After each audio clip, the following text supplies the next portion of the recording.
Avant de parler des problèmes de la place de la Bastille à proprement parler, les forces mobilisées aujourd'hui, donc les forces en présence, et puis un mot sur les interpellations qui ont déjà été effectuées aujourd'hui.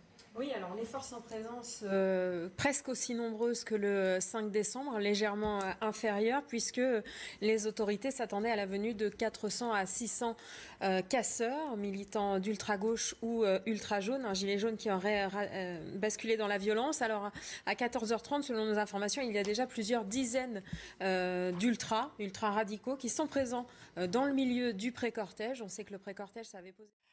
À localiser. Alors, une question concernant justement cette place de la Bastille, qui est en travaux. Ça a posé un certain nombre de questions, ça a soulevé un certain nombre de questions avec la municipalité.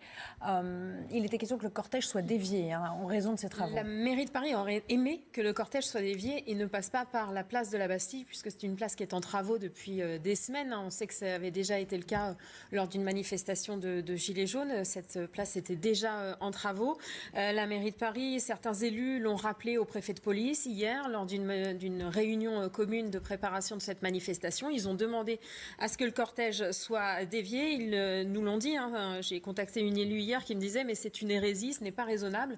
On l'avait déjà signalé pour la place d'Italie quand il y a eu les débordements le 16 novembre en amont. On leur avait dit que ça allait poser problème.